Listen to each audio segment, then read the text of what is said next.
कैसा चल रहा अभी आपका जो भी ट्रांसफर हुआ है, कैसा लग रहा है वहाँ? तो मैंने ज्वाइन नहीं किया है मैडम। ट्रांसफर होने के बाद गवर्नमेंट हमें 6 किलोमीटर 600 किलोमीटर से एबो होता है डिस्टेंस, तो हम्म 12 दिन का टाइम पीरियड देती है। रिलीविंग टाइम कहते हैं। तो हम्म। अभी हम रिलीविंग टाइम में चल रहे हैं ना, छुट्टी में चल रहे हैं। अच्छा, अभी आप छुट्टी में चल रही हैं? हाँ, मतलब रिलीविंग टाइम मिलता है, तो मैं 24 या 25 को ज्वाइन करूंगी। 24 और 25 को आप ज्वाइन करेंगे? जी। हम्म। कैसा रहा सफर अभी तक का आपका? अ, अभी यहाँ मुरैना का मैडम, जी। मुरैना का अभी मुझे जॉब के पूरे मतलब 2009 नवंबर 2009 की ज्वाइनिंग है मेरी। तो जी जी। लगभग 11 साल हो गए, ये 12 ईयर रनिंग है। और हम्म। सभी मतलब अच्छा लगा मैडम, जो भी, क्योंकि जो ड्यूटी होते हैं, जो टास्क रहता है हमें, वो हम करते हैं तो हमें इंटरेस्ट आता है, तो मजा आती है नौकरी करने में। शुरुआत कैसे की? जैसे हम बोलते हैं ना, हमने प्रिपरेशन की, तैयारी करी, ग्रेजुएशन किया, तो आप हाँ। वैसा थोड़ा सा हमें बताएंगे कि आपका वो सफर कैसा रहा कि पढ़ाई के बाद आप सिविल सर्विसेज में कैसे आए? किसी किसने अच्छा। मोटिवेट किया आपको? पढ़ाई के बाद तो मैंने ग्रेजुएशन कंप्लीट जैसे किया था। हम्म। पहले से ही प्लानिंग था, ग्रेजुएशन जब हम कर रहे थे तभी हमने सोचा था कि सिविल सर्विसेज एग्जाम या एमपीपीएससी एग्जाम ये फाइट करेंगे। तो जी। जैसे हमने अपना ग्रेजुएशन कंप्लीट किया, तब तुरंत ही ये एमपीपीएससी के थ्रू फॉरेस्ट एसीएफ और रेंज ऑफिसर का एग्जाम निकला था। तो हमने इसे फिल कर दिया और हम क्लियर भी कर लिए फर्स्ट ईयर में पहली ही, बार यानी में ही? फर्स्ट अरे अटेम्प्ट। बहुत बधाई। यस, फर्स्ट बहुत अटेम्प्ट में अच्छा। ही। और फिर हमने ज्वाइन कर लिया मैडम, और फिर हमें मतलब फॉरेस्ट डिपार्टमेंट का जो जॉब है एज द एसडीओ एसीएफ अच्छा लगने लगा, तो फिर इसमें कंटिन्यू चलने लगे। बहुत अच्छा। तो जैसे आपकी फर्स्ट पोस्टिंग कहाँ हुई थी? मेरी first posting as the SDO Chicholi production में हुई थी। बाकी हम्म। एज द रेंज ऑफिसर मैंने ट्रेनिंग अंजनिया जंग मंडल में किया था, वहाँ जो का मंडला एक्सपीरियंस डिस्ट्रिक्ट में कैसा है। था आपका? कैसा एक्सपीरियंस था वहाँ का आपका? अ, जो मंडला जो है, मंडला क्षेत्र में काफी फॉरेस्ट एरिया है। और हम्म। इसका बाकी जहाँ पे मेरा मतलब पोस्टिंग हुआ था, वो एक ब्लॉक स्तर का मतलब ब्लॉक था। तो यहाँ पे मोस्टली जो काम होते थे, मतलब रेत का तो इतना मतलब ये नहीं था। जो लकड़ियां वगैरह होती थी, सागौन तस्कर वगैरह, तो उन पर काफी हमने कार्रवाई किया था। और काफी अपराधों में अंकुश भी लगाया था। तो यहाँ पे भी काफी चर्चित भी थे, मीडिया में भी चर्चित थे। और बाकी ऐसे ही पॉलिटिकली मतलब हम्म। काफी प्रेशर भी आते थे। पहली बार कब लगा ऐसा कि नहीं, मुझे यही काम करना है, जो भी ये रेत कोई भी माफिया है, चाहे वो वन माफिया हो, रेत माफिया हो, लकड़ी में कहीं भी, पहली बार कब ऐसा महसूस हुआ कि नहीं, मुझे ये काम बहुत उसमें लग के करना है, जुट के करना है? नहीं नहीं, मतलब ऐसा तो नहीं। देखिए, हमारी जो ड्यूटी है, फॉरेस्ट की जो ड्यूटी है, वो मेनली क्या है, फॉरेस्ट और वाइल्ड लाइफ को प्रोटेक्शन करना हमारी ड्यूटी है। हम्म। तो ये जब हम अपनी इस ड्यूटी पर ज्वाइन किया है, तो हमें अपनी ड्यूटी पूरे मन से और दिल से करनी चाहिए। और जंगल और जंगली जानवर की हमें मतलब सुरक्षा करनी चाहिए। क्योंकि ये तो बोल नहीं सकते, वो अपनी कंप्लेन कर नहीं सकते, इसीलिए तो हमें हमें ड्यूटी दिया गया है, या हम ड्यूटी इनके कर रहे हैं। तो हमारी जो ड्यूटी है वो हमें करनी चाहिए। मेरा मानना ये है कि यदि हम नौकरी कर रहे हैं, तो हमें अपनी ड्यूटी करते हुए हमें अपनी नौकरी करनी चाहिए। पैसा कमाने का एक उद्देश्य नहीं बनाना चाहिए कि हम पैसा कमाना चाहते हैं इसलिए हम नौकरी कर रहे हैं। जबकि हम्म। हमारा मानना है कि पैसे तो हम बिजनेस करके भी कमा सकते हैं, या अन्य जॉब में भी जाके कमा सकते हैं। यदि सरकार ने हमें यहाँ बैठाला है, और सरकार हमें चाहती है कि जंगल और जंगली जानवर की सेवा करनी है, तो हमें अपनी ड्यूटी पूरे ईमानदारी से और कर्तव्य निष्ठता के साथ करनी चाहिए। ये हमारा मतलब बचपन से ही ये मानना है। पहले से ही हम जैसे क्या कहना चाहिए, जो शहीद हो चुके हैं उन लोगों से काफी इंस्पायर हैं। उन लोगों को देख के ऐसा लगता है कि इन लोगों ने काफी देश के लिए कुछ किया है, तो हमें भी मन है कि कुछ हम भी देश के लिए कुछ कर सके। तो ये पेड़ पौधे और जंगली जानवर का सुरक्षा करना भी तो देश के लिए कुछ करना होता है। अब हम लोग जैसे हमारे आर्मी बॉर्डर में रह के लड़ाई कर रहे हैं, तो हम भी अपने देश के लिए जंगल की सुरक्षा, जंगली जानवर की सुरक्षा करना चाहिए।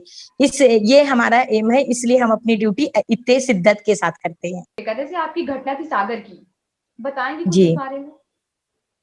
हाँ, मैडम जैसे वन्य प्राणी और जंगली जानवरों की सुरक्षा का जो दायित्व है मैडम, मैं जब से जॉब कर रही हूँ तब से ही मेरे मन में आया है और मैं करती आ रही हूँ। जब मैं क्योंकि ये जो वन्य प्राणी और वन की जो सुरक्षा है, उसके जो दायित्व रहते हैं वो मेनली फॉरेस्ट डिपार्टमेंट में 2-3 विंग होते हैं, वही होता है। जैसे यदि हम नेशनल पार्क में रहेंगे या हम सेंचुरी में रहेंगे या टेरिटोरियल में रहेंगे, तो हम वाइल्ड लाइफ और जंगल की सुरक्षा पूरे कर सकते हैं। क्योंकि ये मेरी जो पहली पोस्टिंग हुई थी एज द एसडीओ, तब मैं प्रोडक्शन टेरिटोरियल के प्रोडक्शन विंग में थी, जहाँ पे पेड़ पौधों जहाँ पे जो सिलेक्शन गर्थ के जो पेड़ होते थे उन्हें काटा जाता था, फिर उसको लॉगिंग की जाती थी और उसको डिपो में लाकर बेचा जाता था, तो रिवेन्यू पर्पस का होता था। तो उसमें हम प्रोटेक्शन का काम नहीं कर सकते थे। किंतु फिर भी रास्ते में यदि हम अपने जंगल में जाते थे पेड़ कटवाने के लिए, तो रास्ते में इस प्रकार की अनियमितता दिखाई देती थी, जैसे कोई पेड़ काट रहा है या कोई रेत वगैरह लेकर जा रहा है, या जंगल में जंगल में ऐसा कुछ होता था, तो मैं बकायदा जो क्षेत्रीय के टेरिटोरियल के जो एसडीओ या रेंज ऑफिसर होते थे उन्हें मैं अवगत कराया करती थी। तो ये शुरू से ही है। और इसी मतलब जब मैं प्रोडक्शन में थी, इसके बाद कुछ टाइम में कुछ समय के लिए मुझे मतलब टेरिटोरियल का भी चार्ज दिया गया था। तब भी मैं तब भी मैं क्या कहना चाहिए, डे में मैं अपने ऑफिस का वर्क करती थी और नाइट में स्वयं कुछ स्टाफ को लेकर पेट्रोलिंग करने लगती थी, क्योंकि जितने भी क्राइम होते हैं, अपराध होते हैं, ये मोस्टली नाइट में होते हैं, छिपकर होते हैं। किंतु मुरैना इससे अलग है, मुरैना में रात दिन खुलेआम होता था रेत का धंधा। जी। तो तो मुरैना में जब जो आपने शुरुआत करी वो कहाँ से हुई? कि आपको पहले दिन कब महसूस हुआ कि नहीं, मुझे ध्यान देना चाहिए इसमें और मुझे इसके लिए 24 घंटे गश्ती करनी पड़ेगी? मुरैना में मुरैना में तो जब मैं फर्स्ट टाइम में जब ज्वाइन किया था, तब भी लोग कहते थे कि यहाँ पे रेत माफियों का आतंक बहुत ज्यादा है। ये रेत माफियों को, चंबल नदी में जो रेत माफिया हैं उनको रोका नहीं जा सकता। इस टाइप का पहले से ही हमारे पास ऐसे नेगेटिव बातें आती थी। किंतु हमने उस टाइम में जब हमने प्रयास नहीं किया था, तब तो हमने मान ही लिया था कि रियल में ये लोग खुलेआम कर रहे हैं और हमारे सामने कर रहे हैं। क्योंकि जब मैं फर्स्ट मेरे को 1-2 दिन हुए थे, तभी मैंने देखा था कि बिल्कुल वो वन विभाग का अधिकारी हो या कर्मचारी हो, कोई भी हो, उनको किसी से डर नहीं लगता था। वो बिल्कुल खुलेआम रेत चंबल नदी से रेत को उत्खनन करते थे और उसका खुलेआम परिवहन करते थे। तो ये खुलेआम होता था कि और मैंने स्टाफ से सर्वप्रथम तो मैंने स्टाफ से मीटिंग लिया, मैंने उनसे जाना कि तो उन्होंने, उनका भी यही कहना था कि ये रेत वन विभाग की जो हमारा जो वन विभाग है, उन्होंने तो कभी भी ऐसी कार्रवाई नहीं किया है। टास्क फोर्स होती है जिसमें प्रशासन, पुलिस और वन विभाग, ये तीनों लोगों को मिलके काम करनी पड़ती है, तभी पॉसिबल होता है। और पुलिस के लोग वाहन पकड़ते हैं, वो हमें देते हैं कार्रवाई के लिए, तो हम करते हैं। तो हमने कहा कि ठीक है, हमें तो यही है कि हमारी ड्यूटी है कि हम एक अधीक्षक राष्ट्रीय चंबल अभ्यारण्य में आए हैं और आप हमारे सबऑर्डिनेट हैं, आप हमारे स्टाफ हैं। तो हमारा उद्देश्य ये नहीं रहेगा कि हमें उन्हें पकड़ना है, हमारा उद्देश्य रहेगा हमारी ड्यूटी करनी है। तो हम लोग एक प्लान किए कि हम डेली गश्ती करेंगे। गश्ती करेंगे, जो भी हमारा रूट रहेगा हम उस रूट में बदल बदल के गश्ती करेंगे। गश्ती के दौरान हमारे सामने कोई भी वाहन आते हैं तो हम उसे पकड़ेंगे, कभी हम कामयाब होंगे, कभी नहीं होंगे। करेंगे। हमने ये समझाया। और रही बात सामने वाले का, तो हमें यदि हम उनसे डरेंगे, यानी लोग ये भी कहते थे कि ये लोग आए दिन फायरिंग कर देते हैं, हमला कर देते हैं, ट्रैक्टर चला देते हैं, तो हमें सावधानी बरतते हुए हमें काम करनी है। यदि वो ट्रैक्टर चढ़ा देते हैं तो हम ट्रैक्टर के सामने नहीं आएंगे, और यदि वो इस प्रकार से जो भी एक्टिविटीज करते हैं तो हम सावधानी बरतेंगे। और फिर मैंने इनके मन में स्टाफ के मन में एक सकारात्मक पॉजिटिव व्यू डाला कि देखिए, हमें जो भी काम करना है सकारात्मक यानी कि पॉजिटिव माइंड से करनी है। ये नहीं सोचनी है कि हम अब गश्ती करने जा रहे हैं तो हो सकता है वो हमारे ऊपर हमला कर दे या कुछ कर दे, क्योंकि इंसान को तो एक ना एक दिन मरना है। आप अभी से सोच लोगे कि वो हमें मार देंगे या कुछ भी कर देंगे तो फिर हम लोग फेल हो जाएंगे, क्योंकि जब भी इंसान की मौत आएगी, जैसे मौत आएगी उन्हें वैसा मरना है। यदि ये भी मैंने इन लोगों को बताया कि देखिए कि क्या मतलब जो रेत माफियों को रोकते हैं वही मरते हैं, बाकी लोग नहीं मरते क्या। तो इसमें एक पॉजिटिव थिंक इन लोगों में जागृत हुई। फिर इसके बाद हम लोग रेगुलर गश्ती करते रहे। 12 अप्रैल को मैंने ज्वाइन किया था, और अप्रैल के मंथ में हम लोग गश्ती करते रहे और हम असफल भी होते रहे। तो जो हमारी असफलता का कारण था, उसी से हमने सीखा कि हमें अब क्या करना चाहिए, हमें क्या प्लानिंग करनी चाहिए, अब हमें कैसे गश्ती करनी चाहिए। तो फिर इस प्रकार से हम बदल बदल के, यानी उस असफलता से हमने सीखा, और हमें सबसे पहले सफलता बाकी हम 24 अप्रैल को जब हम ये गश्ती कर रहे थे, तो जब माफियाओं को लगा कि ये लोग गश्ती तो अब रेगुलर गश्ती कर रहे हैं और वो हो सकता है रेगुलर गश्ती करते रहेंगे, इस कारण से उन्होंने 24 तारीख को हमें डराने के लिए इन्होंने फायरिंग भी किया।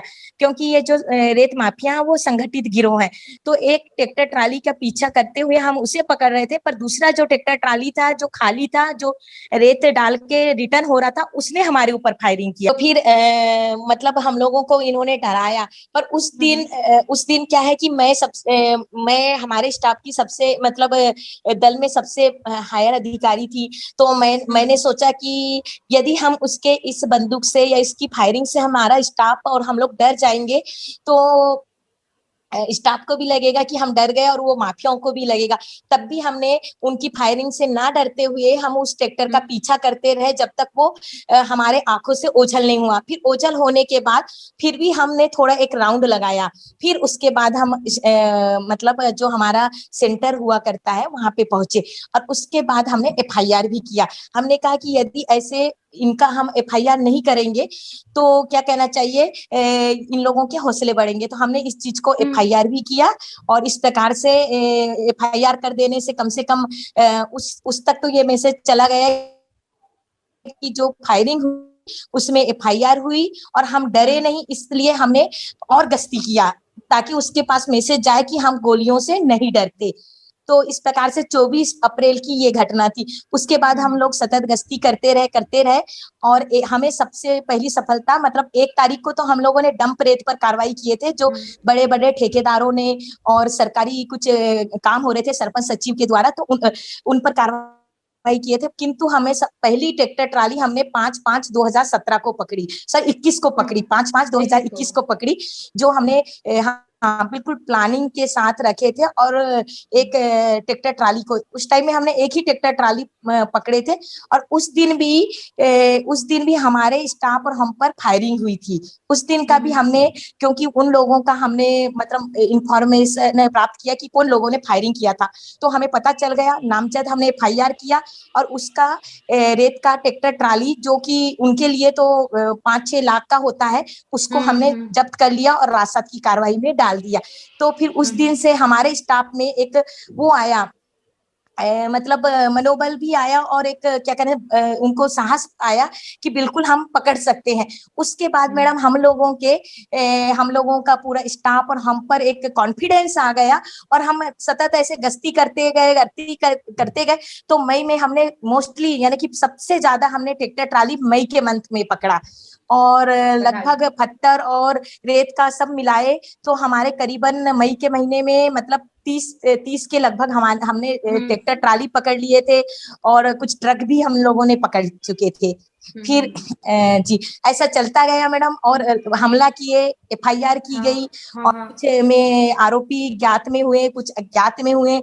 जून के टाइम में भी हमने यही गश्ती किया, पर जून के टाइम में मैडम हम लोगों का काफी मोरल डाउन भी हुआ, इसलिए क्यों? क्योंकि लोगों ने क्योंकि हमारे ऊपर हमला हुए, तो हमारे ऊपर जब हमला हुए तो हमने ये नहीं कहा कि हमारे हम यानी कि क्योंकि हम जब भी गश्ती में जाते हैं तो हमारे पास 20-25 का टीम रहा करता था, फॉरेस्ट का और एसएफ का जो भी स्टाफ मिलते थे सब 20-25। तो पुलिस जब हमारे ऊपर हमला हुए तो हमने पुलिस से मदद मांगा, तो वो मदद नहीं किया, चाहे तो हमने उनसे ये नहीं कहा था कि आप हमारे साथ गश्ती में चले, किंतु हम जब आपके पास आए एफआईआर कटवाने के लिए तो आप उस टाइम में हमारी मदद करें, ये थी हमारी बस कि हम आपके पास आए हैं, आप एफआईआर करें, और जो हमारे जो मुलजिम हैं जिसको हमने आपके मतलब जिन्होंने हमारे ऊपर हमला किया है, हम पर गोली चलाया है, उस पर आप एफआईआर करें और नियम के तहत उसे पकड़े और नियम के तहत धारा लगाए, किंतु वो वही चीज सपोर्ट नहीं करती थी। और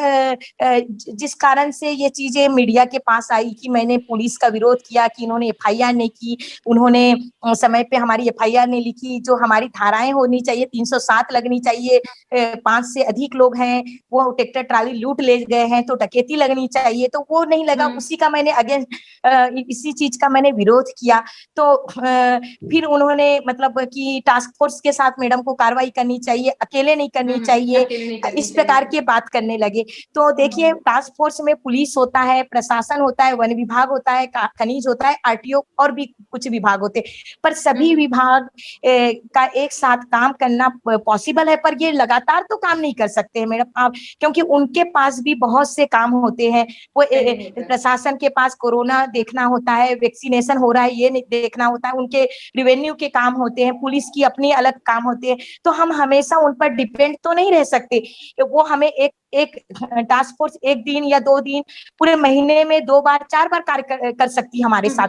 मेरे टाइम में तो सिर्फ डंप रेत पर ही कार्रवाई किया, गश्ती वगैरह तो नहीं किया, तो ये 1 बार 2 बार कर सकती है। तो क्या हम एक वन विभाग के अधिकारी जिनकी हमारी पोस्टिंग हुई है अधीक्षक राष्ट्रीय चंबल अभ्यारण्य में, तो हम टास्क फोर्स के साथ सिर्फ 4 दिन काम करें, बाकी 26 दिन फ्री का तो तनख्वाह नहीं ले सकते ना, इसीलिए हम लोग जी, इसीलिए उनके ये बातें कि टास्क फोर्स के साथ यदि वो ड्यूटी करती या काम करती तो हो सकता था ये घटना नहीं होता, वो हमला नहीं होता, किंतु हमें हमला का हम सामना करने के लिए तैयार थे, किंतु पुलिस की जो ड्यूटी थी वो हम चाहते थे कि पुलिस अपनी ड्यूटी करे, जो हम कि एफआईआर समय पे लिखे, ये तो इस चीज को मतलब ये लोगों ने मतलब दूसरा चीज लेकर हमारा काफी मोरल डाउन किया, फिर भी हम जून में हार नहीं माने और हम करते रहे। जून में भी हमने ट्रैक्टर ट्राली ट्रक पकड़े, पर मई की तुलना में थोड़े कम पकड़े, पर पकड़े। और जी जी, और फिर जुलाई में भी पकड़े, और फिर जुलाई में तो ट्रांसफर ही हो गया।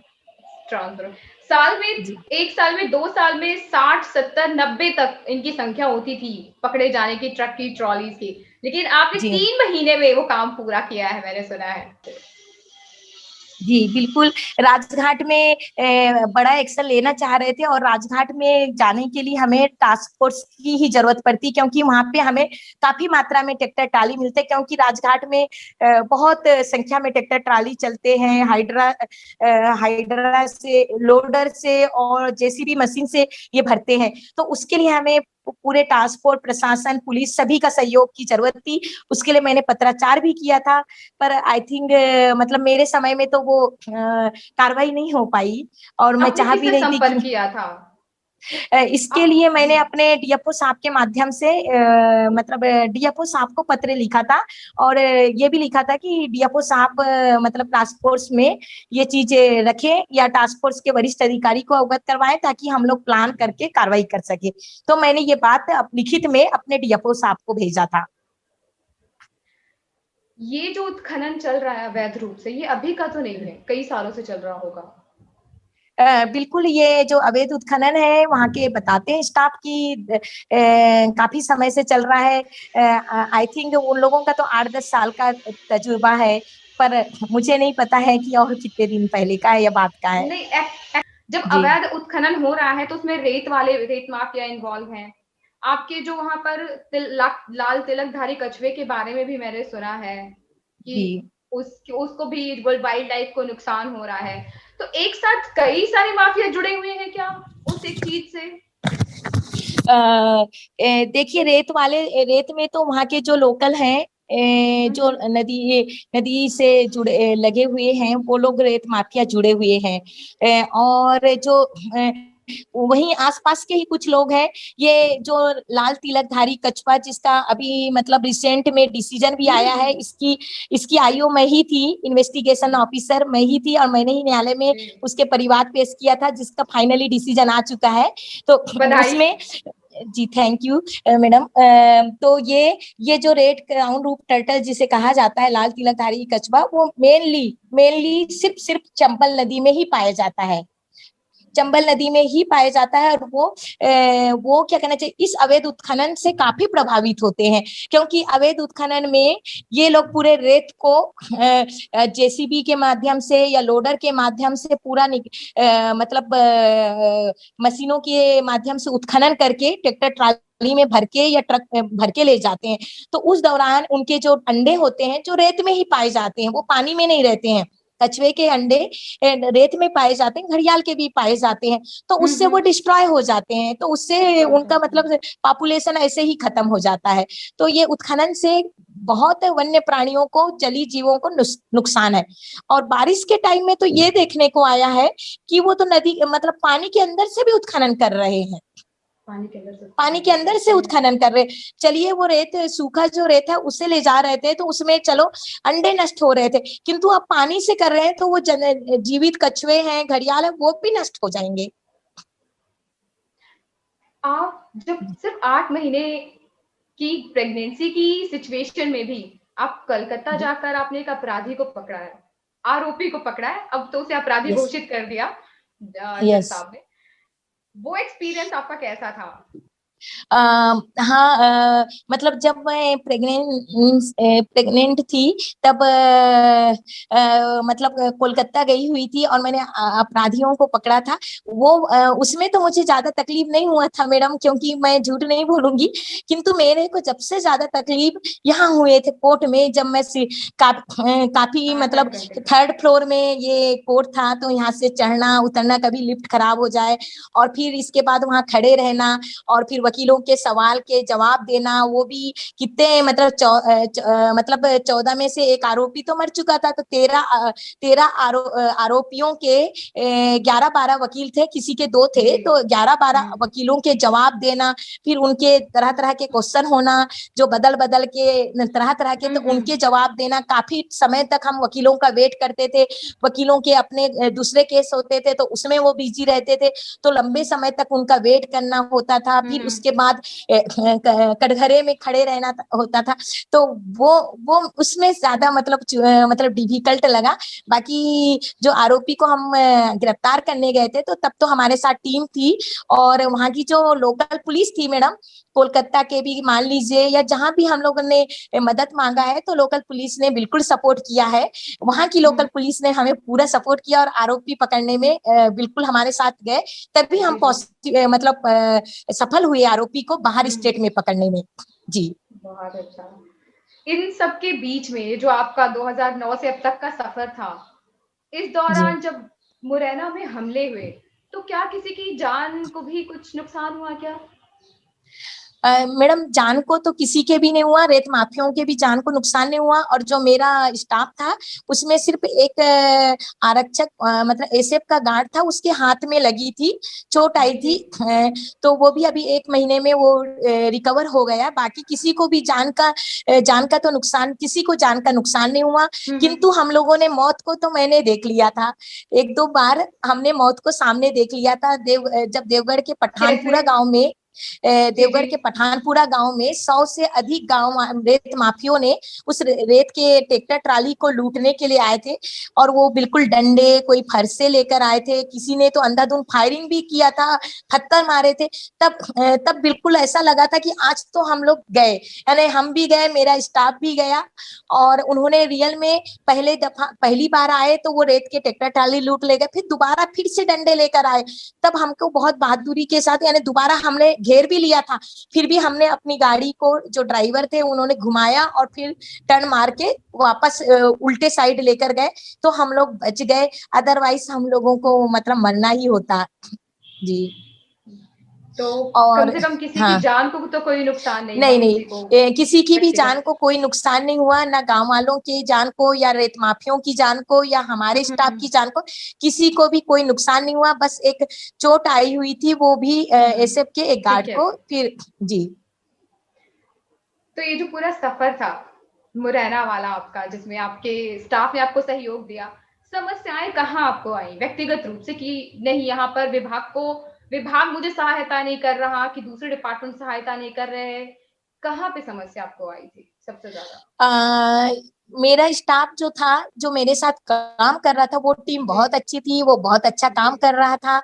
एसएफ के जी जो जी। गार्ड थे और मेरे जो फॉरेस्ट के देवरी के अभ्यारण्य सेंचुरी के जो टीम थे, हम्म सभी मैडम वन रक्षक लेवल के थे। ना कोई रेंजर था, ना कोई वनपाल था, सिर्फ वन रक्षक थे। जो मतलब पुलिस में कांस्टेबल रैंक का होता है, वो वन रक्षक थे। उनके साथ मैंने काम किया और बहुत अच्छा लगा, और मुझे उनके साथ काम करने में बहुत अच्छा फील हुआ। कहीं पे भी कोई भी तकलीफ नहीं हुई और समस्या नहीं हुई। किंतु मुझे सबसे ज्यादा मतलब असंतोषजनक या असहयोग की भावना मुझे पुलिस में दिखाई दी। जब हम एफआईआर कटवाने के लिए पुलिस में जाते थे, तो वो उनका कहना रहता था कि मुरैना में गोली चलना तो आम बात है, आम ऐसा बात है। इनका कहना। जी, इनका कहना था। जबकि इन्हें नहीं, यदि वही आम बात यानी एक फायरिंग पर ये स्ट्रिक्ट कार्रवाई कर लेते, तो आज ये कोई भी व्यक्ति कहीं पे भी जाके फायरिंग नहीं करता, नहीं मेरा करता। ये मानना है। और तो ये, और फिर उसके बाद इन लोगों के सेक्शन भी बहुत मतलब कम लगाए जाते थे। जैसे कि हमारे ऊपर जानलेवा हमला हुआ, किंतु कभी भी इन लोगों ने 307 नहीं लगाया। इन्होंने 5 से अधिक लोगों ने, पूरा 100 लोगों ने डकैती किया था पठानपुरा में, फिर भी उन्होंने उस पर 392 लगाया, 395 नहीं लगाया। 395 जबकि डकैती का है और उसमें पनिशमेंट भी ज्यादा है, इसके बाद भी पुलिस वालों ने नहीं लगाया। तो पुलिस वालों का सहयोग मुझे तो वहां पे बिल्कुल नहीं मिला। और जब हम पुलिस का विरोध करेंगे तो ऑटोमेटिक आप समझ सकते हैं, काफी मतलब लोग हमारे विरोध में हो जाते हैं। मेरे शासन प्रशासन की मैं बात करूंगी, तो वो लोग भी हम्म। हमारे विरोध में हो जाते हैं। फिर दूसरी बात, तब समस्या आई कि हमने देखा कि जो सरकारी शासकीय भवन हो रहे हैं, निर्माण कार्य हो रहा है या शासकीय काम हो रहे हैं, उनमें जहाँ पे पैसा सरकार दे रही है, वहां पे सिंध नदी का रेत का उपयोग होना चाहिए। वहां पे ये चंबल नदी के रेत का उपयोग कर रहे हैं। चंबल की नदी का रेत कौन ला कर दे रहा है? रेत माफिया लेकर आ रहे हैं। कहाँ से ला रहे हैं? वही चंबल नदी से उत्खनन करके लेकर आ रहे हैं। तो तो ये मतलब रेत माफियाओं को भी बढ़ावा मिल रहा है। यदि वो सरकारी भवनों में, सरकारी निर्माण कार्यों में यदि क्या कहना चाहिए, सिंध नदी के रेत का उपयोग होने लगे, प्रॉपर रॉयल्टी वाला रेत उपयोग होने लगे और चंबल नदी के रेत को प्रतिबंधित लग जाए, तो 50% मैडम रेत का उत्खनन या रेत माफियाओं का काम बंद हो जाएगा। क्योंकि जो नॉर्मल मकान बिल्डिंग वगैरह बनते हैं, वो तो कम मात्रा में ही बनते होंगे, किंतु जो भवन सरकारी जो निर्माण कार्य होते हैं वो होल मात्रा में। तो उन पर मेरे द्वारा कार्रवाई होने लगी, तो उसमें भी काफी मतलब सरकारी लोग मेरे अगेंस्ट आ गए, तो उसमें भी मुझे सामना करना पड़ा। फिर इस कारण से मतलब थोड़ा असहयोग मिलने लगा शासन, मतलब ऐसा आप है। जब जी जी, जैसे अब आपका मुरैना से ट्रांसफर कर दिया गया, अब आप जी। इसे ऐसा बोला जा रहा है कि जब यहाँ भिंड चंबल की शेरनी, हमारे भिंड की शेरनी उमरिया में पहुंच गई है, तो वहां पर आपको कैसा लग रहा है अभी? अभी उमरिया मैंने ज्वाइन नहीं किया है, तो मैं ज्वाइन नहीं किया है। नहीं किया है, अभी मैं रिलीविंग ठीक है। टाइम में हूँ। ज्वाइन नहीं किया है, 2-3 दिन बाद मैं कर लूंगी। तो ये इस ट्रांसफर को आप कैसे ले रही हैं? मतलब आपको लग रहा है कहीं, आपको ऐसा तो नहीं कि राजनीति से ओतप्रोत ट्रांसफर है, ऐसा कुछ अगर आपके मन में है क्या, या ऐसा कुछ कि आप आ, कुछ और भी करना चाह रहे थे मुरैना में, जो आपका काम अधूरा छुड़वा दिया गया और आपको ये नया काम दे दिया गया? ऐसा तो कुछ नहीं, मतलब मैडम 3 महीने में बहुत जल्दी, यानी कि जो स्थानांतरण हुआ 3 महीने में, तो वो मतलब सोच भी मतलब उम्मीद नहीं थी कि इतना जल्दी ट्रांसफर हो जाएगा। क्यों हो गया वो तो मैं नहीं बता सकती, पर ये 2-3 रीजन हो सकते हैं। मैं बोल रही हूँ, एक तो रेत माफियाओं पर हम लोग डेली गश्ती करके कार्रवाई कर रहे थे वो, दूसरा की सरकारी जहाँ पे भवन निर्माण और कंस्ट्रक्शन हो रहे थे उस पर हम लोग कार्रवाई करना शुरू कर दिया था। वो 1-2 कारण हो सकते हैं जिसके कारण मेरा स्थानांतरण हुआ होगा। मैं कंफर्म नहीं हूँ, पर यही 2 कारण हो सकते हैं। और अब मैं अभी मुरैना से क्या कहना चाहिए, उमरिया अभी ज्वाइन भी नहीं किया है, तो अभी बता नहीं पाऊंगी कि वहां पे मुझे क्या करना है। जब वहां पहुंच फिर जाएंगे, वहां पे हम्म, क्या टास्क आता है फिर करते हैं। जी पर कई बार हम होता है जहां पर भी हमें ज्वाइनिंग होती है वहां के हम कोई ना कोई अपडेट्स ले लेते हैं कि हमें अब यहाँ पर कोई चैलेंजिंग काम क्या हो सकता है, तो आपके लिए उमरिया में क्या चैलेंज हो सकता है कि जिसे आप जी। बहुत अच्छे वो जब काम मैं कर ले जाए। मैं कुछ समय के लिए मतलब टाइगर स्ट्राइक फोर्स सतना के भी अतिरिक्त प्रभार में थी। तब मैंने देखा था मतलब मैं सागर में मेनली पोस्टेड थी, तो सागर में मेरा क्षेत्र ये भिंड मुरैना और सागर दमोह साइड का था। ये बांधवगढ़ तो नहीं था, किंतु सतना में बांधवगढ़ भी आता था। तो जब मैं हम्म, कुछ समय के लिए 1-2 महीने के लिए जब थी, तो वहां पे बांधवगढ़ टाइगर रिजर्व में एक टाइगर की किलिंग हो गई थी। तो हम्म, उसका इन्वेस्टिगेशन के पर्पज से मैं गई हुई थी बांधवगढ़ टाइगर रिजर्व।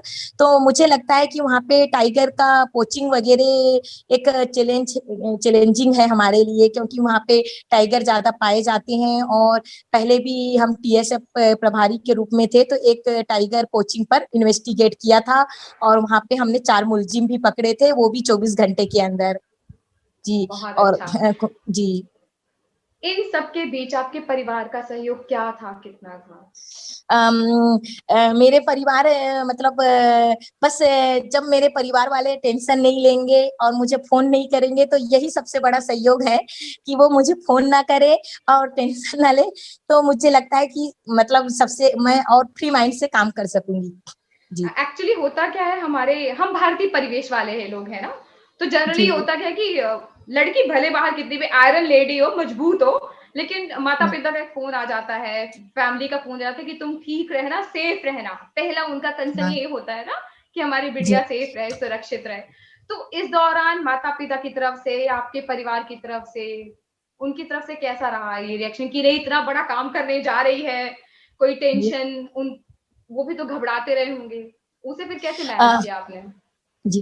क्या है कि जब मैं बहुत छोटी थी तब मेरी मम्मी एक्सपायर हो गई थी। मैंने अपनी मम्मी को देखा भी नहीं है, फोटो में भी नहीं देखा है। तो मैं मम्मी का प्यार तो बिल्कुल नहीं जानती हूँ। और क्या कहना चाहिए, जैसे मैं बड़ी हुई तो पापा, मतलब पापा 15-16 साल में एक्सपायर हो गए थे। पापा ग्राम सेवक थे, तो वो बाहर ही जॉब करते थे। तो मेरे बड़े भाई और बहनें थे, तो उन लोगों ने मेरा पालन पोषण किया, और फिर वैसे मतलब तब हम मतलब बड़े हुए। और उनका फोन आता था यानी भैया का, दीदी का, तो मैं बस ये बोल दिया करती थी कि कोई टेंशन वाली बात नहीं है, हम लोग अच्छे से काम कर रहे हैं, और आप लोग टेंशन बिल्कुल मत लिया करो, और मुझे फोन भी नहीं किया करो। फोन लोगे तो आप लोग तो टेंशन में रहोगे ही रहोगे, और मुझे भी टेंशन होगी, इसलिए मैं मतलब मैं यही बोल के रख दिया करती थी, और कई बार तो फोन ही नहीं उठाती थी। जी अकेला व्यक्ति बहुत जल्दी आगे बढ़ता है ना सारी समस्याओं को पार करके, ऐसा है क्या? जी। अकेला जी। व्यक्ति बहुत मजबूत हो जाता है और बहुत यस आगे यस बढ़ता है, निडर होता यस। है, ऐसा है क्या कुछ? हाँ मैडम, बिल्कुल, क्योंकि मैं मतलब मोस्टली मतलब परिवार से दूर ही रही हूँ। 5th क्लास 6th क्लास से मैं पूरा हॉस्टल में पढ़ाई किया है, तो काफी मजबूत हो गई हूँ। मुझे थोड़ा सा क्या करना चाहिए, इसलिए मैं मजबूत हो गई हूँ, इसलिए मुझे बहुत मतलब अच्छा, जी। जी बहुत अच्छा। ये तो क्या वन विभाग में और ऐसे कौन कौन से चैलेंज है जो आप मुझे बताना चाहेंगी जिनके बारे में आगे हम सोच सकें, स्टोरीज देख सकें, क्योंकि ऐसी समस्याएं सबके सामने लाना मुझे लगता है बहुत जरूरी है। हमारे जो मध्य प्रदेश के वन विभाग में, मुझे तो मतलब मैं 4-5 जिलों में रही हूँ, मतलब परमानेंट ड्यूटी किया है। उसके अलावा भी बहुत सारे जिलों में जाके मैंने जॉब किया। जब टाइगर स्ट्राइक फोर्स में थी, तो उसमें हम लोगों को 10 जिलों का टास्क मिलता था। तो इस प्रकार से काफी जिलों में रह के मैंने जॉब किया है। तो उसमें सबसे ज्यादा चैलेंज का जो वर्क है मुझे मुरैना में ही लगा, वो भी रेत माफियों का ही लगा। उससे ज्यादा चैलेंज का मुझे कहीं पे भी देखने को नहीं मिला है मेरे 12 साल के अनुभव में, क्योंकि ये एक राष्ट्रीय चंबल अभ्यारण्य एक सेंचुरी है। और मैं नोटिफिकेशन में या अधिनियम में नियम में कहा गया है, लिखा हुआ है कि अभ्यारण्य में या नेशनल पार्क में बिना परमिशन के घुस भी नहीं सकते हैं इंसान, या कोई भी व्यक्ति बिना परमिशन के एंट्री नहीं कर सकता है। उन्हें मतलब जो डिपार्टमेंट में एक अधिकारी होते हैं अधिकृत, उनके द्वारा परमिशन लेगा तभी वो प्रवेश कर सकेगा। किंतु एक चंबल अभ्यारण्य ऐसा है जिसमें खुलेआम बिल्कुल क्या कहना चाहिए, दिन में भी रात में भी रेत माफिया खुलेआम धड़ल्ले के साथ में चंबल नदी में घुसते हैं, रेत को उत्खनन करते हैं और खुलेआम उसको ले जाके मतलब इसकी तस्करी करते हैं। तो सबसे बड़ा चैलेंज तो यही मुरैना है, और मुरैना का रेत माफिया और रेत है। इससे ज्यादा चैलेंज मुझे नहीं लगता कि कहीं होगा। बिल्कुल, आपके काम के लिए हर व्यक्ति ने आपको बहुत बधाई दी है, चाहे वो राजनीति से संबंधित हो, आम आदमी हो, या जितने भी आपके ब्यूरोक्रेट्स ऑफिसर्स हो। मुझे लगता है हर व्यक्ति ने आपको बहुत सारी बधाइयां दी हैं। हमारी तरफ से बहुत सारी बधाई, ढेर सारी बधाई। हम कोशिश करें कि जब आप उमरिया में रहें और जो भी आप चैलेंजिंग वर्क करें, हमारे साथ संपर्क में रहिएगा। हम आगे भी आपके साथ ऐसी स्टोरी करते रहेंगे। और कुछ जो आप अपनी तरफ से बताना चाहें हमें? नहीं, बस मैम आपने सब कुछ पूछ लिया। Thank you so much. Okay, ठीक है। नमस्कार। नमस्कार। श्रद्धा जी।